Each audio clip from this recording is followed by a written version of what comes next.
ఫారూక్ అన్నా, నంద్యాల ప్రజల కొరకు ప్రాణమిచ్చును మన ఫారూక్ అన్నా. కులం మతం భేదమంటూ చూపని వాడు మన ఫారూక్ అన్నా. శ్రమజీవుల కష్టాలు తెలిసినోడన్నా, కష్టం తీర్చును రన్నా. టీడీపీ జెండ బట్టి నంద్యాల అభివృద్ధి లక్ష్యంగా కదిలినన్నా, జై ఫారూక్ అన్నా. నంద్యాల సెంటర్ లో టీడీపీ జెండా, మన టీడీపీ జెండా. రెపరెపలాడిద్దమా పసుపు జెండా, ఫారూక్ అన్నకు అండా. జై తెలుగుదేశం, జై జై తెలుగుదేశం. నారా చంద్రబాబు నాయుడు గారి నాయకత్వం వర్ధిల్లాలి, నారా చంద్రబాబు గారి నాయకత్వం వర్ధిల్లాలి. సైకిల్ గుర్తుకే మన ఓటు. ఇప్పుడు 5 కోట్లు 10 కోట్ల వరకు పోతుంది.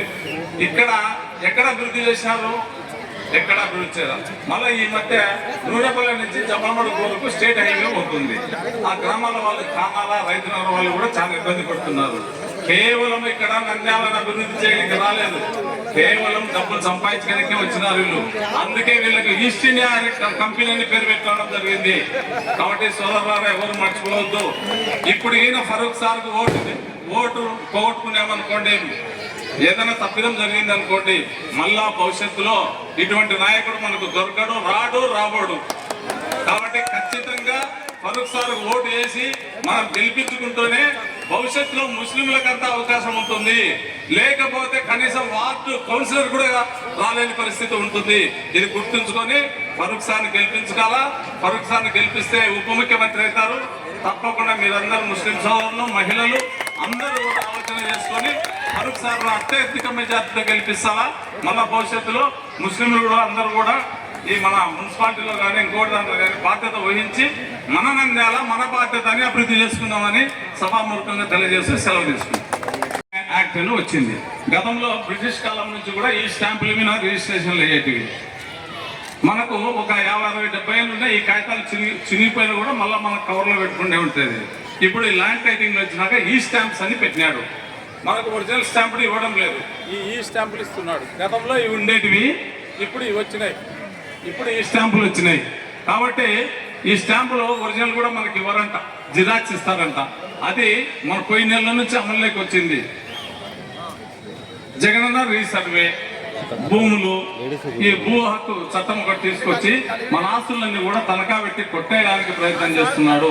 కాబట్టి సోదరులారా గమనించండి, మన తాతల ముత్తాతల ఆస్తులు సంపాదిస్తే మన పేరు ఉండాలి కానీ ఎవరో జగన్మోహన్ రెడ్డి బొమ్మైంది, జగన్మోహన్ రెడ్డి పేరైంది మన భూములకు. కాబట్టి ఆలోచన చేయండి. మీ ఇందులందరికీ ఇటువంటి కాగితాలు ఉంటాయి, స్టాంప్ పేపర్లు. ఇప్పుడు వచ్చేది ఈ సేవ, మీ సేవ కాగితాలు వస్తున్నాయి. కాబట్టి అన్న ఒక మాట ఏం లేదు, ల్యాండ్ టైటింగ్ గురించి ఎందుకంటే టైం అయిపోతుంది కనుక నేను చెప్పలేదు. యాక్ట్ గురించి చెప్పాలి, చాలా పడుతుంది.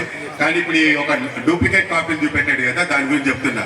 మన పొలాలలో పోయి చూస్తే ప్రతి చోట మన పొలాలలో జగనన్న భూరక్ష సర్వే అనేది ఆయన బొమ్మ వేసి దాని కింద రాయి మీద రాసి ఉంటుంది మన పొలాలలో. అదే రకంగా మనకిచ్చేటువంటి పాస్ పుస్తకాల్లో ఆయన బొమ్మ ఉంటుంది. మనకిచ్చేటువంటి యొక్క ల్యాండ్ టైటిల్స్ లో ఒరిజినల్ ఆయన దగ్గర ఉంటుంది, డూప్లికేట్ మన దగ్గర ఉంటుంది.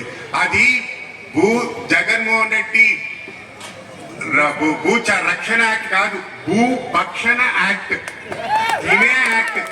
దానికి సర్వే అదే రకంగా పొలంలో రాయేసుకున్నాడు. మనకిచ్చే పట్టాలలో మన పట్టా పుస్తకంలో ఆయన ఫోటో వేసుకున్నాడు. మనకిచ్చేది డూప్లికేట్ కాపీ. అందులో ముందుగానే చెప్తున్నాడు మీ బిడ్డను మీ బిడ్డను మీ బిడ్డను మీ బిడ్డను మీ బిడ్డను అంటే మన ఆస్తి ఆయనకు పోవాలి. కనుక అది గుర్తు పెట్టుకోండి. Thank you. తర్వాత మీకు ఇంకా తెలుగుదేశం వచ్చిందంటే ఫస్ట్ దాన్ని సెకండ్ సంతకం అదే రద్దు చేయబోతున్నాము. మనకు యొక్క ఎవరు మనకు దీనికి చట్టదారులు అని చెప్తే కూడా ల్యాండ్ టైటిలింగ్ ఆఫీసర్ చెప్పాలంట. మీరు కావాలంటే నిన్న సీనియర్ ఆఫీసర్ చెప్పాడు, ఆయన పేరు మీద మ్యూటేషన్ చేయాలంటే చేయలేదు. మరి సీనియర్ ఆఫీసర్ రిటైర్ ఆఫీసర్కి ఆ పరిస్థితి ఉంటే మన పరిస్థితి ఏందో 1-2 సార్లు ఆలోచించుకోండి. భూములు ఒకటే కాదు, సెంటు పొలం ఉన్న కూడా వాళ్ళ కిందికి వస్తుంది, గుర్తు పెట్టుకోండి. Thank you. ఎన్ఎండి ఫరూక్ గారికి, శబరి గారికి, ఏరా ప్రతాప్ రెడ్డి గారికి, బాబన్ సార్ గారికి, అలాగే చాలా మంది ముత్తులు వేదిక పైన ఉన్నారు. వారందరికీ పేరు పేరున కృతజ్ఞతలు. అలాగే ఇంత పెద్ద ప్రోగ్రాము నిర్వహించిన గఫూర్ సోదరులకు, సుబాన్ అయితేనేమి, గఫూర్ అయితేనేమి, వాళ్ళ వెనక వాళ్ళ మామ నాకు మొదటి నుంచి హుషేన్ బాషా చాలా ముఖ్యము. ఆయన అందరూ కూడా ఈ కార్యక్రమాన్ని ఇంత భారీ ఎత్తున జరిపినందుకు వారికి పేరు పేరున కృతజ్ఞతలు తెలియజేసుకుంటున్నాను. అలాగే ముస్లిం మహిళలు కూడా ఈరోజు ఇంత భారీ ఎత్తున రావడం కూడా చాలా ఆనందించదగ్గ విషయము. 8వ వార్డులో మన జియా కూడా పెట్టాడు, అక్కడ కూడా అంతా ముస్లిం మహిళలే కనిపించారు. మనమందరం కూడా చాలా మంది వక్తలు ఉన్నారు, నాకంటే బాగా మాట్లాడతాడు ఏ రాజ్ ప్రతాప్ రెడ్డి అన్న మీతో కేకలు పెట్టిస్తాడు. కాబట్టి ఒకే ఒక్క నిమిషం మాట్లాడతాను నేను. మనమందరం కూడా ఆలోచించాలి, చాలా జగన్ పరిపాలనకు తెలుగుదేశం పరిపాలనకు ఎంత తేడా ఉందనేది. దుల్హన్ పథకం లేదు, రంజాన్ తోఫా లేదు, అన్న క్యాంటీన్ లేదు, ఇవన్నీ కూడా దానిలో గురించి వివరంగా పెద్దలు చెప్తారు. నేను ఒక్కటి చెప్తున్నాను. ఈ రోజు ఎన్ఎండి ఫరూక్ గారు మన అభ్యర్థి. అలాంటి వ్యక్తి మనకు దొరకడం మన అదృష్టము. ఎందుకంటే వివాద రహితుడు, ఎక్కడ కూడా సౌమ్యుడు, అందరినీ కలుపుకొని పోయేవాడు. అలాంటిది ఈ రోజు ముస్లిం ఎంతో మంది పోటీ పడితే ముస్లిం అభ్యర్థికి ఈరోజు చంద్రబాబు నాయుడు గారు టికెట్ ఇవ్వడం జరిగింది.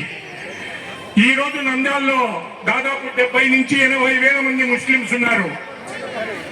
ఖచ్చితంగా ఈసారి భారీ మెజార్టీతో ఫరూక్ గారిని గెలిపించుకోకుంటే మళ్ళీ భవిష్యత్తులో ముస్లింకి అవకాశం రాదు అనేది మీరందరూ గమనించాలి. ఎందుకంటే ఆయన ఎంత ఆర్య వయసులు ఉన్నారు, బలిజలు ఉన్నారు, రెడ్డి గారు ఉన్నారు, ఎస్సీ ఎస్టీలు ఉన్నారు. ప్రత్యేకంగా ముస్లింలు 70 వేల మంది ఉన్నారంటే ఒక్క ఓటు కూడా పక్కకు పోకుండా ఆయనకు వేస్తే ఎంత మెజార్టీ వస్తాడనేది మీరే ఆలోచించండి.